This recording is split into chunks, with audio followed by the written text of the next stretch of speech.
नमस्कार, मी उमेश देवदास ऐरे आज जय बजरंग मित्र मंडळ आयोजित ऑनलाईन व्याख्यानमालेचे 6वे पुष्प गुंफण्यासाठी आपल्यात उपस्थित होणाऱ्या माननीय एस.टी. पाटील सरांचा परिचय करून देण्यासाठी मी उपस्थित आहे।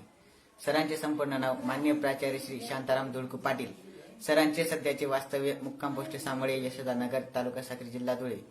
सरांची छोटीशी पण कमालीची ओळख। सर नामांकित समुपदेशक व उपक्रमशील शिक्षक आहेत। सरांची राज्यशास्त्र व अर्थशास्त्र या विषयाबाबत आवड व सक्रियता आहे। सर नामांकित वक्ते व अनेक विषयांवर व्याख्याते आहेत। सर शैक्षणिक संस्थांवर पदाधिकारी सदस्य म्हणून कार्यरत आहेत। तसेच महाराष्ट्र शिक्षण मंडळाचे सुप्रसिद्ध समुपदेशक आहेत।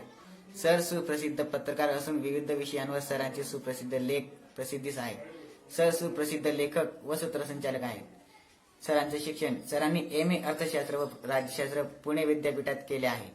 सरांनी B.एड. पुणे विद्यापीठातून केलेले आहे। सरांनी diploma in vocational guidance Mumbai विद्यापीठातून केले आहे। सरांनी diploma in study management YCMOU येथून केले आहे। अनुभव सर संजय गांधी माध्यमिक व उच्च माध्यमिक शाळा कुळाशी तालुका साक्री जिल्हा धुळे येथे प्राचार्य म्हणून कार्यरत आहेत। सरांचे सलग 31 वर्षापासून राज्यशास्त्र व अर्थशास्त्र या विषयावर अविरतपणे विद्यादानाचे काम सुरू आहे। सरांना मिळालेल्या पुरस्कार सरांनी राज्यस्तरीय आदर्श शिक्षक पुरस्कार प्राप्त केलेला आहे। धन्यवाद। आज दिनांक 28/8/2020 जय बजरंग गणेश मित्र मंडळ सामोडे यांच्या वतीनं आयोजित ऑनलाईन व्याख्यानमाला या व्याख्यानमालेचे सर्व संयोजक युवा युवती यांना पहिल्यांदा धन्यवाद देतो। आजच्या माझ्या व्याख्यानाचा विषय आहे कोरोना विषाणू सुरक्षितता आणि स्वच्छतेचं महत्त्व। व्यक्ती तितक्या प्रकृती तितके आजार असं म्हटल्यास सध्या पायाला भिंगरी लावायचे दिवस संपले असून चक्र लावलं तरी अपुरं पडावं इतकं जीवन गतिमान झालं आहे। रोगांची नावं उच्चारता येत नाही इतकी कठीण असून एकाच नाव लक्षात ठेवण्याच्या आधीच दुसरा आजार डोके वर काढतो। प्लेग, कॉलरा, पटकी, Ebola, swine flu, bird flu, hanta, सारी, डेंग्यू, एड्स, चिकुनगुनिया, थॅलेसेमिया आणि आता कोविड-19 हा विषाणू कमी वेळात सर्वात जास्त जग फिरून आला। नेटकेपणा असते आणि तसे संस्कार जात्याच कुटुंबातून आमच्यावर बिंबवण्याचा प्रयत्नही होत असतो। पण तोपर्यंत आम्ही कोणताच आजार, रोगराई, अस्वच्छता गांभीर्याने घेत नाही। परिवाराला सुखी संतुष्ट ठेवण्यासाठी, सुरक्षित निरोगी आरोग्य ठेवण्यासाठी स्वच्छते इतकं प्रभावी औषध नाही। अनेक साथीचे दुर्धर आजारांनी डोकं वर काढलं तेव्हा त्यावर स्वच्छता हाच उपाय प्रभावी ठरला। आता कोरोनापासून सुरक्षिततेसाठी सुद्धा मास्क शुद्ध हवेसाठी लावा, कोरोनापासून बचावासाठी साबणाने हात स्वच्छ धुवा, परिसराचं निर्जंतुकीकरण करा, सामाजिक अंतर ठेवा, गळाभेट घेणं बंद करा, हस्तांदोलन टाळा, कारण माणूस हाच संसर्गीय प्राणी आहे। त्याच्यापासून जीवघेण्या विषाणूंचं संक्रमण होतं आणि सजीवांचा बळी जातो। कोरोनाच्या रुग्णांच्या वेदना आणि यातना किती सांगाव्यात, या जगातून सुखासुखी कुणी गेलं नाही।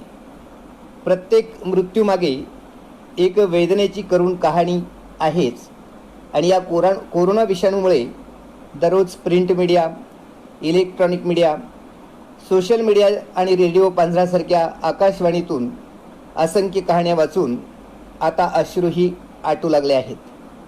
मग आम्हाला जाणवू लागलं की कोरोना विषाणूपासून सुटका आणि सुरक्षितता हवी असेल तर आम्ही स्वच्छतेचं महत्त्व वेळीच जाणलं पाहिजे. काय लोक असतात राव, आधी खेळणी पाठवतात आणि नंतर कोरोनासारखा विषाणू की जो साऱ्या जगाला एकाच वेळी संकटात घेऊन गेला. आणि हे संकट ज्यांनी उभं केलं तो चीन मात्र नामानिराळा झाला. त्यातही वर कडी अशी की त्यावर लस कोणती योग्य कोणती अयोग्य हेही तोच ठरू लागला. एकाच वेळी जखमा आणि त्यावरचं मलम तेच विकू शकतात आणि शिवाय भारताच्या सीमेवर घुसखोरी करून चीन पुन्हा शिरजोरी करू लागला. परंतु भारताने त्यावर वेळीच नियंत्रण मिळवलं. यापुढे लग्न मुंज बारशापासून तर 10वे 13वे पर्यंतचे सर्व सार्वजनिक उपक्रम आपल्याला शिस्तीनेच पार पाडावे लागतील. संसर्गाला निमंत्रण देणारे गर्दीचे सण उत्सव, यात्रा महोत्सव यापुढे टाळावेच लागतील. मग ते सण उत्सव आपलेच का, असा आत्मघातकी प्रश्न विचारण्याचा प्रयत्न कोणी करू नये. ते सण उत्सव हिंदू, मुस्लिम, शीख, ईसाई, बौद्ध, जैन या सर्वांचेच बंद व्हावे यावर दुमत नाही. येणारा गणेश उत्सव, ईद ए मिलाद, नाताळ, जैन धर्मियांचं पर्युषण पर्व यात आपला भक्तिभाव मूर्तीच्या उंचीवर किंवा अधिक दिवस उपवास केल्यावर, एकमेकांची गळाभेट घेतल्यावर किंवा आईची शपथ घालून लावलेल्या महागड्या डीजेच्या तालावर सिद्ध होत नाही. एकतर आपण प्रचंड लोकसंख्या वाढवून ठेवली.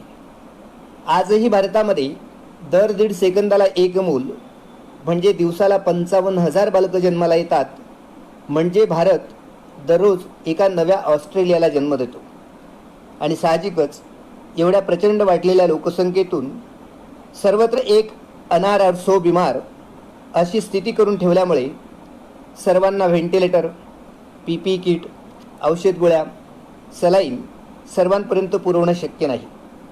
शहरं फुगली, झोपडपट्ट्या वाढल्या, पण ज्या धारावीत 1 चौरस किलोमीटरमध्ये 4 लाख लोक राहतात त्या धारावीकरांना मात्र सलाम करावासा वाटतो. त्यांनी कोरोनासारख्या विषाणूवर मात केली आणि त्या धारावीची दखल जागतिक पातळीवरील जागतिक आरोग्य संघटनेने घेतली. ती त्या जागतिक आरोग्य संघटनेला दखल घ्यायला भाग पाडलं. आज आमच्या देशात व्हेंटिलेटरपेक्षा पुतळे, रुग्णालयापेक्षा स्मारके जास्त आहेत. शिवाय आता स्मारक आणि पुतळ्यांची करोडो कोटी रुपयाची कामे चालू असतील तर तोच पैसा आम्ही आरोग्यावर, एक कदम स्वच्छता कियावर किंवा गंदगीमुक्त भारत अभियानावर खर्च केला तर अनेकांचे जीवन आम्ही वाचवू शकतो, सुखी सुंदर करू शकतो.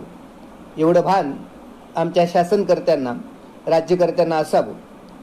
यापुढे आपल्याला कोरोनाबरोबरच सार्वजनिक आरोग्य, वैद्यकीय शिक्षण या 2 गोष्टींवर जास्त लक्ष द्यावं लागेल.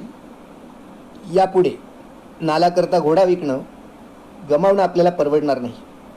कोरोना रोखण्यामध्ये न्यूझीलंडच्या पंतप्रधान लिसिंडा मार्टेन यांनी ट्रस्ट अँड ट्रान्सपरन्सीच्या जोरावर कोरोनावर मात केली.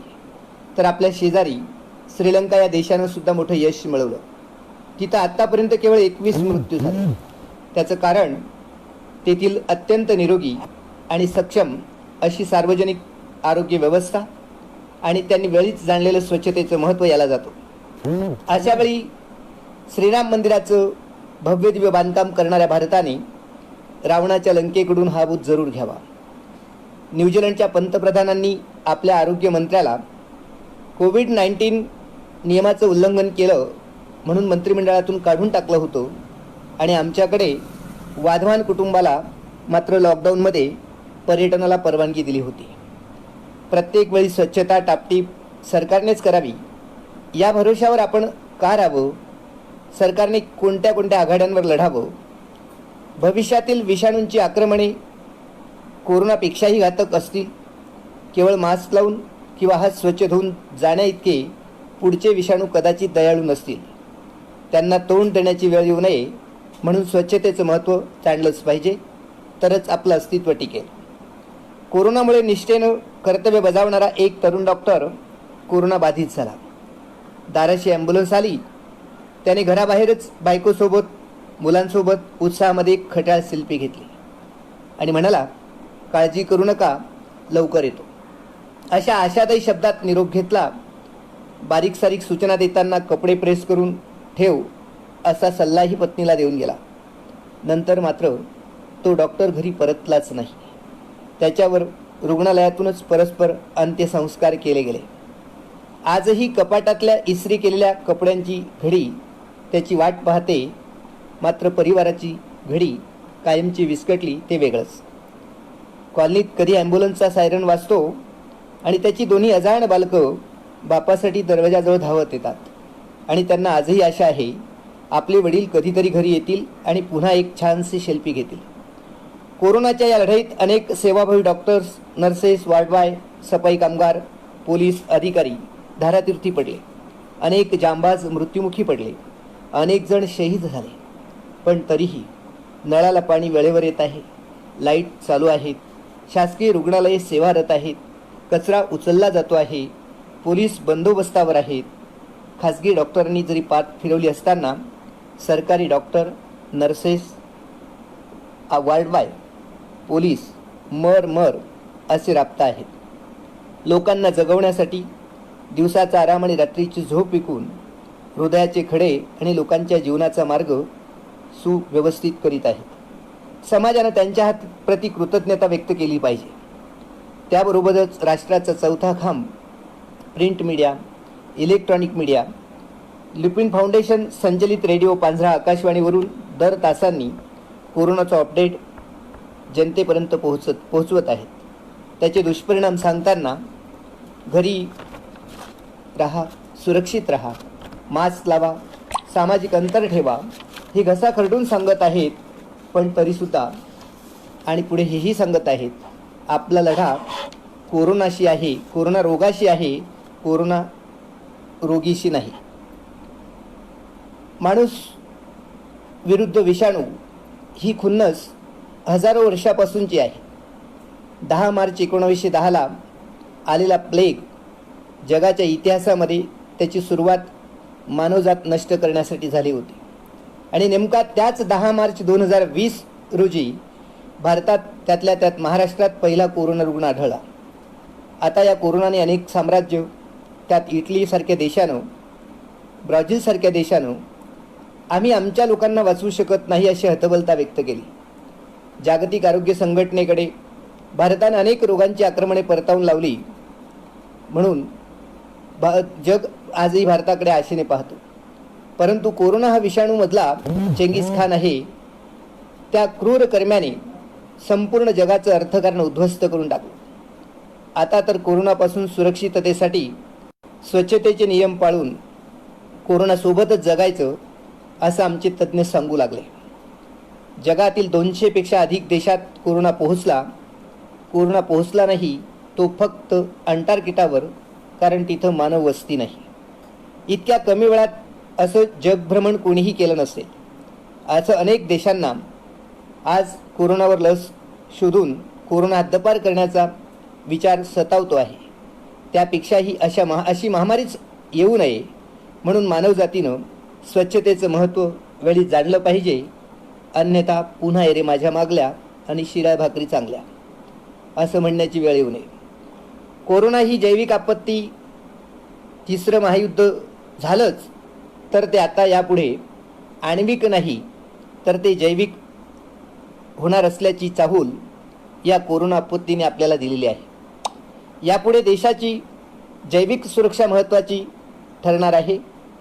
त्यात आपला पंगा विषाणूंची फॅक्टरी, चीनबरोबरच आपल्या देशातील गंदगी आणि अस्वच्छता यांच्याशी आहे. ही लढाई सैनिकांपेक्षा, सरकारपेक्षा सामान्य जनतेलाच लढायची आहे. पण बेफिकीर जनतेचा अनुभव निराशाजनक आहे. हात धुवा, मास्क लावा, सामाजिक अंतर ठेवा एवढ्या साध्या गोष्टी गेल्या 6 महिन्यापासून जीव तोडून सरकार सांगत आहे. यापुढे तरी सरकारला सारंच बाबू सांगावं लागू नये. समजा उद्या एखाद्या असभ्य विषाणूने मानवी शरीरात प्रवेश न करता उलट्या दिशेने प्रवेश केला, त्याला उगीच स्वच्छतेची ऐशी तैशी करता. चांगले जगा, उगीच बेदरकार, बेशिस्त, अस्वच्छता का राहता? सर्वांनी स्वच्छता ठेवली तर मुंगीही वाचू शकतो, अन्यथा हत्तीही मरू शकतो. आणि म्हणून जागतिक पातळीवर कोरोना महामारीपासून मुक्ती मिळवण्यासाठी अनेक संघटना, अनेक देश युद्ध पातळीवर प्रयत्न करीत आहेत. कोरोनामुळे अनेक लोक या पृथ्वी तलावर अगदी बेवारशाप्रमाणे गेले. त्यांच्या पार्थिवावर डोकं ठेवून कोणीही निरोपाचा हंबरडा फोडला नाही. अखेरची सोबत देण्यासाठी जवळच्या 4 लोकांचा खांदाही त्यांना लाभला नाही. सदैव गर्दीत रमलेल्या काहींना शेवटचा निरोप द्यायला तर पोटची पोरंही येऊ शकले नाहीत. आयुष्यभर कर्मटपणे कर्मकांड करणाऱ्यांच्या अनेकांच्या तोंडात अखेरच्या एक घोटही विधिवत पडला नाही. कोणी पुढे न आल्याने स्थानिक यंत्रणेला त्याची एखाद्या काळ्या कॅरीबॅगमध्ये परस्पर विल्हेवाट लावावी लागली. ज्यांच्या भारी हे भयान प्रारब्ध आलं असेल, त्यांच्या प्रियजनांसाठी हे सार अनुभवणं विलक्षण वेदनादायी असेल. कारण अशा पद्धतीने शहरात लोक कचरा फेकतात, इथं तर माणसांनाच कचऱ्याप्रमाणे फेकलं जात आहे. अमेरिका ही जगातली सर्वात शक्तिशाली महासत्ता देश. या देशाकडे संपूर्ण पृथ्वी एकदा नव्हे 10दा नष्ट करण्याची क्षमता असलेली हजारो अण्वस्त्र आहेत. मात्र आज कोरोना लाखो अमेरिकन मारत असताना या महासंहारक अस्त्राचा त्यांच्यासाठी काहीही उपयोग होत नाही. एका न दिसणाऱ्या विषाणूनं जणू या महासत्तेचा दारुण पराभव केला आहे. माणसं मारण्याच्या क्षमतेवरून ठरवली जाणार नाही, तर ती माणसं जगवण्याच्या क्षमतेवर ठरवली जाईल. त्यासाठी माणसं मारण्याऐवजी माणूस जगवण्याचा विचार करावा लागेल. हा इतका उदात्त विचार करायला भाग पाडलं ते एका लहानग्या विषाणूने. कोरोनामुळे घायाळ झालेल्या जगाची हानी केवळ लाखो मृत्यू आणि करोडो बाधित इतकी जैविक नाही. त्याशिवाय कोरोनाने संपूर्ण जगभरात घडवलेला उत्पात फार मोठा आहे. या नुकसानीची पैशात मोजदाद करणं अशक्य आहे. अगदी अंदाजाने जर करायची झाली तर ती होते $10 ट्रिलियन आणि भारताची अर्थव्यवस्था आहे $2.8 ट्रिलियन. एका अदृश्य विषाणूमुळे साऱ्या जगाचं शटर दीर्घकाळासाठी खाली खेचावं लागतंय. अनेक देशांच्या अर्थव्यवस्था कोसळत आहेत. अनेक उद्योगांची चाकं कायमस्वरूपी थांबली आहेत आणि शाळांना कुलपं लागली आहेत.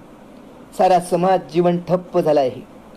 पुढच्या काळात तर काही देशात कोरोनाच्या मुद्द्यावरून सरकार गडगडली तर आश्चर्य वाटायला नको.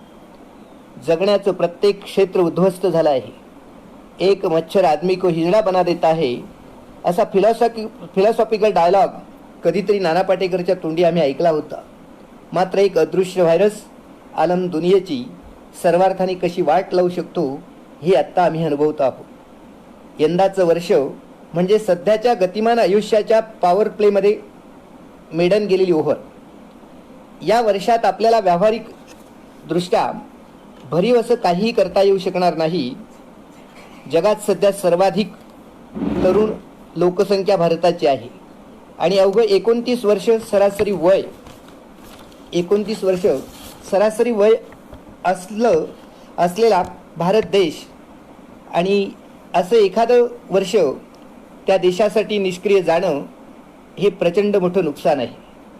आमच्या आयुष्याचा हिशोब मांडताना खरं तर चित्रगुप्ताने हे वर्ष हिशोबातच घेऊ नये.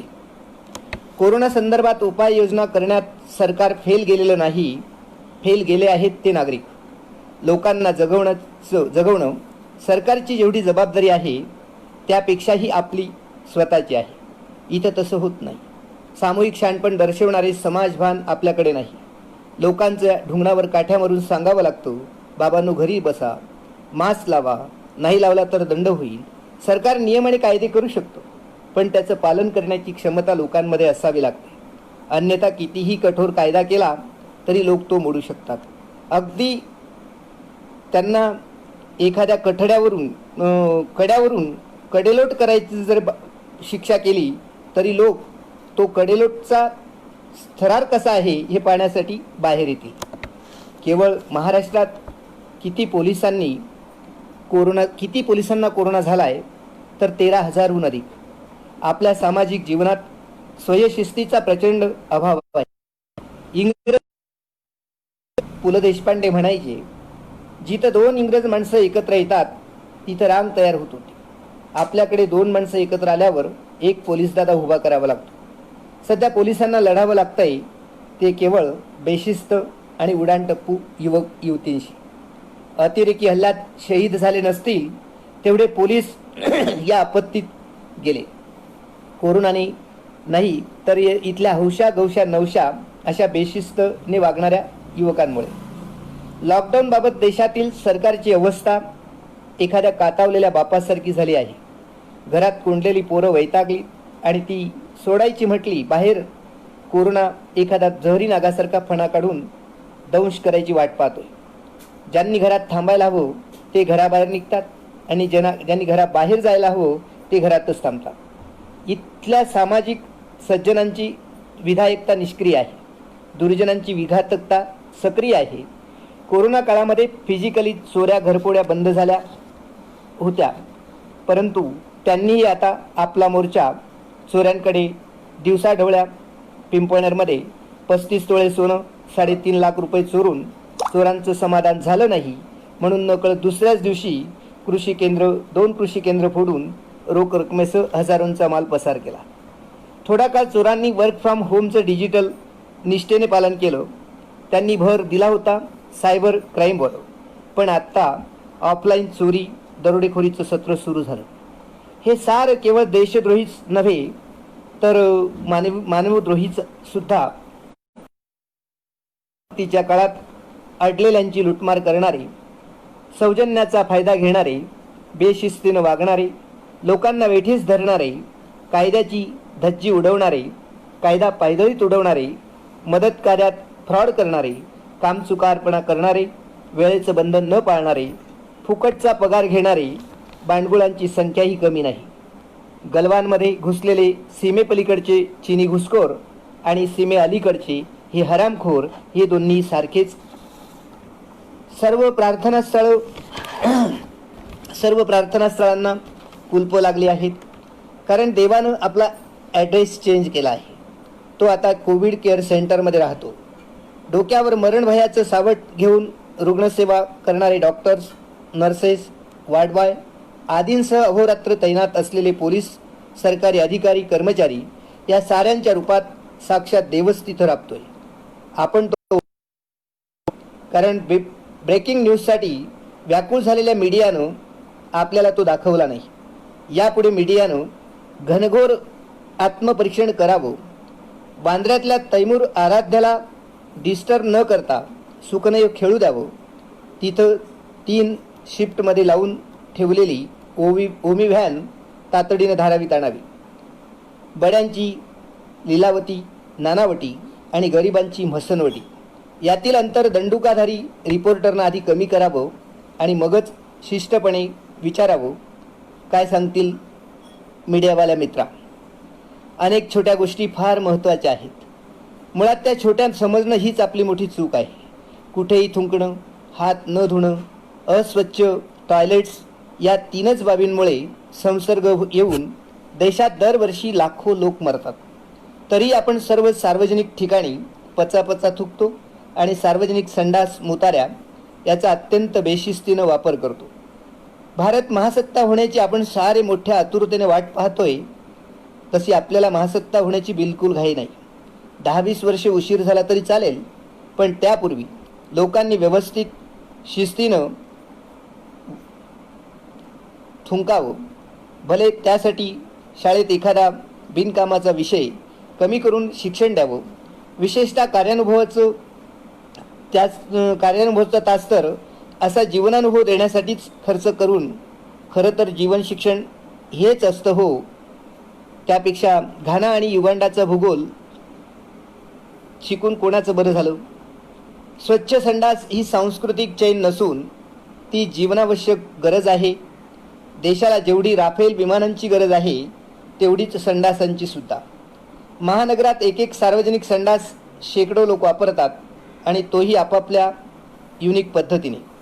धवल, नील, हरित अशा विविध रंगाच्या क्रांत्यांनी साऱ्यांची पोटं पुरेशी भरलीत. आता ती सुव्यवस्थितपणे रिकामी करण्याचा प्रश्न आहे. तो सुटत नसल्याने अनेक महानगरांमध्ये जगणं सोपं आणि हगणं अवघड झालं असं अभूतपूर्व चित्र निर्माण झालं आहे. त्यासाठी देशात तातडीने संडास क्रांती झाली पाहिजे. बाकी या क्रांतीला कोणता रंग द्यावा याबाबत संबंधित तज्ज्ञांनी उचित निर्णय घ्यावा. आपण थोर भंपक आहोत. आपला प्रवास जगातल्या बिगेस्ट डेमोक्रेसीकडून बिगेस्ट हिपोक्रेसीकडे होतोय. कोरोना विरोधात लढण्याच्या नावाखाली प्रत्येक जण आपापली अंगभूत खास भागवतोय. खरं पाहिलं तर कोरोनापासून बचावासाठी दिला जाणारा सल्ला हा घेण्यासाठी देण्यासाठी असतो, पण तो ऐकण्यासाठी त्यानुसार कृती करण्यासाठीही असतो हे अनेकांच्या गावीही नाही. पूर्वी शेक हँड भरभरून केला नाही तर आपल्याला कुष्ठरोग झाला आहे अशा शंका घेऊन मोकळं व्हायचे. पण आता शेक हँड करणं म्हणजे कोरोनाला आमंत्रण देण्यासारखं आहे. शेक हँड करणं, गळाभेट घेणं, आलिंगन देणं ह्या गोष्टींमुळे कोरोनाचा संसर्ग होतो अशी भीती वाटू लागली. माणूस माणसापासून दुरावत चालला तो केवळ कोरोना विषाणूमुळे. ज्याने जगाला विचार दिला त्यानेच जगाला आकार दिला. याच्या आकाराला तडा देण्यासाठी कोरोनारूपी विकार दिला. मेणाहून मऊ असणारे आम्ही आत्ता रक्ताच्या नात्यांच्या जीवाभावाच्या मित्रांसाठी पण आम्ही वज्राहून कठोर बनलो. श्वास घ्यायला त्रास होतो. खोकला, ताप, सर्दी, डोकेदुखी यासारखे आजार येणं म्हणजे कोरोना नाही यावरही काहींना शंका आहे. गरम पाण्याबरोबरच लिंबू आणि मध घेतल्याने रोगप्रतिकारक शक्ती वाढत जाते किंवा वजन कमी करण्यासाठी याचा उपयोग झाल्याचं अनेक जण सांगतात. श्वासोश्वास घेण्यास त्रास होत असल्यास थंड पाणी पिऊ नये. रोज गरम पाणी प्यायल्याने ताजेपणा जाणवतो. गरम पाण्याचा उपयोग वजन कमी करण्यासाठी, रक्तप्रवाह सुरळीत होण्यासाठी किंवा रक्तप्रवाह संतुलित ठेवण्यासाठी आणि श्वास घेण्याची प्रक्रिया सुरळीत होण्यासाठी गरम पाण्याचं सेवन करावं. हॉस्पिटल म्हटलं की लोकांच्या अंगावर काटा येतो. हॉस्पिटलचा संबंध तसं पाहिलं तर किंवा त्याचं नातं आपण काय मरणाशी जोडतो. मला हॉस्पिटलचा संबंध जीवनाशी जास्त आहे असं वाटतं. मरणाच्या खाईतून माणसाला खेचून आणून पुनर्जन्म देणारी कोणत्याही हॉस्पिटलची इमारत मला कायम आकर्षक वाटत आली आहे. आणि त्या वास्तूत आजारी कोरोनाबाधित रुग्णांची सेवा करणारी प्रत्येक व्यक्ती, मग त्यात डॉक्टर्स, नर्स, वार्डबॉय, ॲम्ब्युलन्स चालक मला देवासमान वाटतात. एवढंच नाही तर त्या स्वच्छता कर्मचारी, स्वीपर्ससुद्धा. याचं कारण कोरोनातून 75% लोकांना वाचवण्याचं श्रेय या वैद्यकीय क्षेत्रातील देवदूतांनाच जातो. आणि म्हणून कुणीही उठावं आणि आपल्या घरातील घाण शेजारच्या अंगणात, गटारीत, रस्त्यावर टाकतात. म्हणून हीच खरी समस्या आहे. म्हणून अस्वच्छतेमुळे आमच्या जगण्यात पौर्णिमा कमी आणि अमावस्या जास्त आहे. येथील प्रत्येक पौर्णिमेच्या चंद्रासारखं प्रत्येकानं पौर्णिमेच्या चंद्रासारखं प्रकाशावं. ह्या स्वच्छतेची सुरुवात मात्र स्वतःपासून का करू नये? म्हणतात ना, charity begins to at home. स्वच्छता, टापटीप, नीटनेटकेपणा या बाबतीत आम्ही इतके निष्काळजी आणि बेफिकीर बनलो आहोत की दुर्धर आजार का होतात, रोगराई का पसरते, कोरोनासारखे जीवघेणे विषाणू डोके कसे वर काढतात याचं कोणालाच सोयरसूतक नाही. अशा स्थितीत माझा भारत अभिमानानं स्वच्छ आणि प्रदूषणमुक्त, कोरोनामुक्त भारत म्हणून कसा मिरवणार? या अस्वच्छतेमुळेच आमची विमाने, रेल्वे, बस वाहतूक थांबली. पर्यटन व्यवसाय, आंतरराष्ट्रीय व्यापार धोक्यात आला. देशाच्या पंतप्रधानांना हातात झाडू घ्यावा लागत असेल आणि सर्वोच्च पदावरील राष्ट्रपतींना प्रसारमाध्यमातून जनतेला स्वच्छतेविषयी घरात राहा, सुरक्षित राहा आवाहन करावं लागत असेल तर तो आमच्या देशाचा अपमान नाही का? बाबतीत मोठ्या प्रमाणावर माझा भारत जगात शोभून दिसावा यासाठीच जय बजरंग गणेश मित्र मंडळ या संयोजकांनी या ऑनलाईन व्याख्यानाचं आयोजन केलेलं आहे असं वाटतं. विज्ञानातून आम्हाला झटपट काहीही मिळवण्याचे मार्ग सुकर झाले, पण आम्ही त्याचा वापर योग्यरित्या केला नाही. म्हणून दुर्दैवाने आमचं आरोग्य निरोगी राहावं, समाजात शांतता नांदावी, परिसर स्वच्छ राहावा, हरित पर्यावरणाचं जतन आणि संवर्धन व्हावं यासाठी या व्याख्यानाचं आयोजन या मंडळाने केलेलं आहे. स्वच्छतेचं महत्त्व वेळीच ओळखलं नाही तर मानवी जीवन नरक बनल्याशिवाय राहणार नाही. आपल्या घरातला कचरा दुसऱ्याच्या घरात अंगणात टाकणं हे मनोप्रदूषणाचं लक्षण आहे. कोरोनासारख्या असाध्य विषाणूंना खतपाणी घालण्यासारखं आहे. निरोगी जीवनशैली अंगीकारण्यासाठी, कोरोनापासून बचावासाठी स्वच्छतेचं महत्त्व अधोरेखित होतं ते याचमुळे. उतणार नाही, मातणार नाही, स्वच्छतेचा घेतलेला वसा टाकणार नाही अशी भूमिका आम्हा भारतीयांची असावी. आणि म्हणून हात स्वच्छ धुवा असं आई लहानपणी आपल्याला नेहमीच सांगायची. आता तेच देशाचे पंतप्रधान मंत्र्यांना आपल्याला मोठेपणे सांगावं लागतं. देशाला भेडसावणाऱ्या आणि दरवर्षी लाखोंचे बळी घेणारे 17 प्रमुख आजार रोखण्याचा एकमेव उपाय हा स्वच्छ धुणे. काही प्राथमिक संस्काराची आधुनिक काळातील तीव्र गरजच जणू नियतीनं अधोरेखित केली आहे. प्रधानमंत्र्यांनी सांगितलं म्हणून आपण उत्साहात टाळ्या वाजवू शकतो, दिवे लावू शकतो, परंतु त्यांनीच केलेल्या कळकळीच्या आव्हानानुसार कोई रोड पर ना आहे. सार्वजनिक शिस्त पाळू शकत नाही, कारण आपल्याला उत्साही उन्माद आवडतो, उथळ कर्मकांड आवडतो. संकट काळातही आपण गांभीर्यानं वागू शकत नाही. भीषण आपत्तीच्या काळात गरजूंना मदतीचा हात देणं मानवता धर्माचं पालन करण्यासारखं असतं हे आमच्या गावीही नाही. समाजातील विचारी समूहाचा मृत्यू ही सगळ्यात भयानक गोष्ट आहे.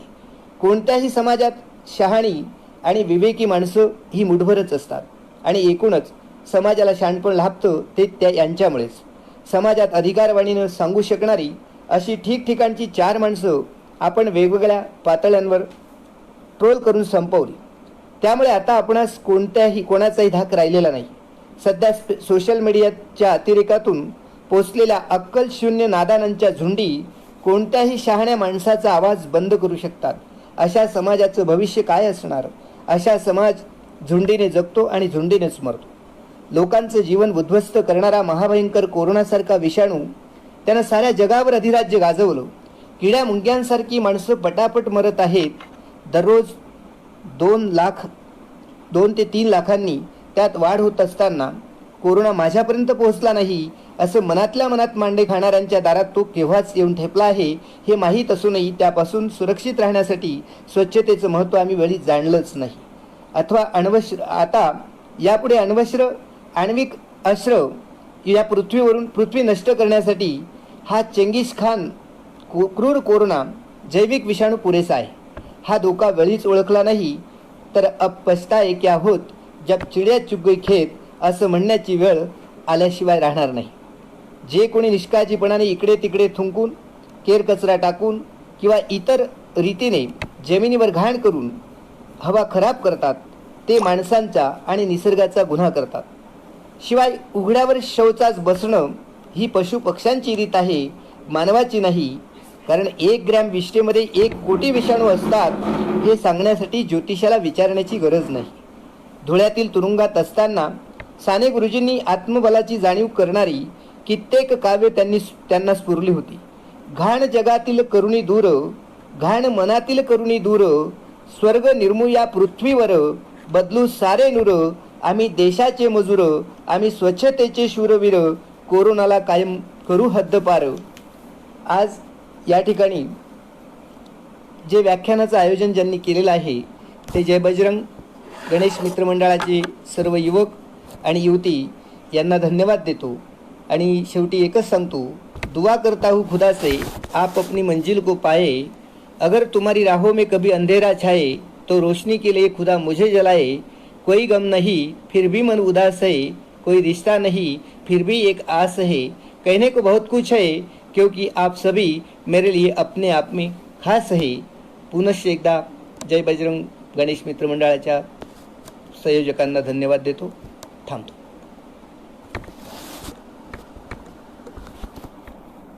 ठीक आहे तुझा खालचा मोबाईल. नमस्कार मित्रांनो, जय श्रीराम. जय बजरंग मित्र मंडळ इंदिरानगर सामुडे आयोजित ऑनलाईन व्याख्यानमालेचे आज 6वे पुष्प माननीय प्राचार्य Shri H D Patil sir यांच्या वाणीतून संपन्न झाले. तरी या बहुरूपी व्याख्यानातून आपणास कोरोना विषाणू सुरक्षितता आणि स्वच्छतेचे महत्त्व या विषयावर बहुमूल्य अशा मार्गदर्शनाबद्दल आदरणीय प्राचार्य सरांचे संपूर्ण ग्रामस्थ सामुडे व जय बजरंग मित्र मंडळ इंदिरानगर सामुडे यांच्या वतीने मनापासून खूप खूप आभार. धन्यवाद.